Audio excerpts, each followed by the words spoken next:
দর্শক, এই মুহূর্তে পাওয়া খবরে আমরা জানতে পেরেছি বিএনপি চেয়ারপারসন বেগম খালেদা জিয়া আর নেই। বিএনপির অফিসিয়াল যে ফেসবুক পেজ, সেখানে বিষয়টি নিশ্চিত করা হয়েছে। এ বিষয়ে সবশেষ তথ্য জেনে নিব। এভারকেয়ার হাসপাতালের সামনে আছেন সহকর্মী তাজনুর ইসলাম। তাজনুর, আপনার কাছে সবশেষ কি তথ্য রয়েছে আমাদের জানাবেন।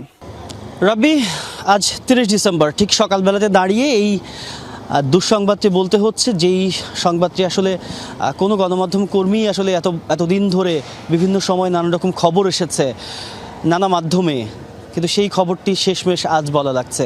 কারণ আজকে দলের তরফ থেকে এরই মধ্যে কনফার্ম করা হয়েছে, নিশ্চিত করা হয়েছে বেগম খালেদা জিয়া ঠিক আজকে সকাল 6টায় তিনি শেষ নিঃশ্বাস ত্যাগ করেছেন, তিনি মারা গেছেন।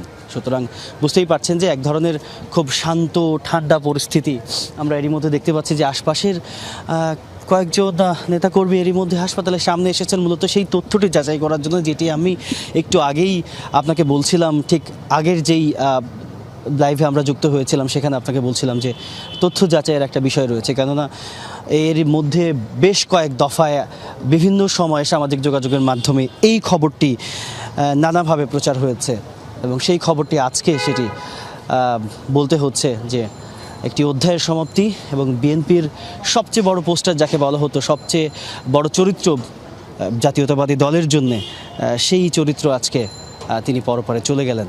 এবং একই সঙ্গে একটি শান্ত এবং খুবই শোকার্ত পরিস্থিতি এই মুহূর্তে এভারকেয়ার হাসপাতালের সামনে।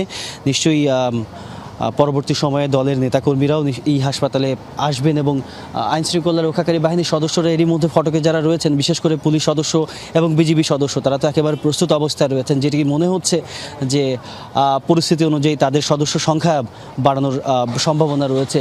আমরা বিভিন্ন সময় তাদের মধ্যে নিজেদের মধ্যে কথা বলতে দেখেছি। তবে গতকাল রাতে এই নাটকীয়তা কিংবা নানা রকম ঘটনা প্রবাহের মধ্যে দিয়ে গিয়েছে এভারকেয়ার হাসপাতালে। বিশেষ করে খুব জরুরি মুহূর্তে, খুব জরুরি অবস্থায় তারেক রহমান এবং তার স্ত্রী ডাক্তার জুবাইদুর রহমান এবং তাদের কন্যা জায়মা রহমান সহ পরিবারের সদস্যরা, একই সঙ্গে মেডিকেল বোর্ডের সদস্যরা, তারা দীর্ঘ সময় গতকাল বৈঠক করেছেন। তারা এই ব্যাপারটি, অর্থাৎ খালেদা জিয়ার যে চিকিৎসা যাত্রা, এই যে লম্বা সময় ধরে, 1 মাসেরও বেশি সময় ধরে, অর্থাৎ 23 নভেম্বর তিনি হাসপাতালে ভর্তি হয়েছিলেন, 23 ডিসেম্বর গিয়েছে 1 মাস, তারপরে আজ 30 ডিসেম্বর, অর্থাৎ এই 37 দিনের কিংবা সেই 37-38 দিনের যে চিকিৎসা যাত্রা, এই সময়টির মধ্যে দিয়ে নানান রকম ঘটনা ঘটেছে এই এভারকেয়ার হাসপাতালে। সেই এভারকেয়ার হাসপাতালে সেই সমস্ত নাটকীয়তা, সেই সমস্ত ঘটনা, বিশেষ করে মাঝখানে এমনটি হলো যে সামাজিক যোগাযোগের মাধ্যমে এত বেশি পরিমাণে গুজবে সয়লাভ হয়ে গেল, সে সময় আসলে সঠিক তথ্য যাচাই করা, সঠিক তথ্য দেওয়া অনেক বেশি চ্যালেঞ্জিং হয়ে দাঁড়িয়েছিল। সেই সময়টি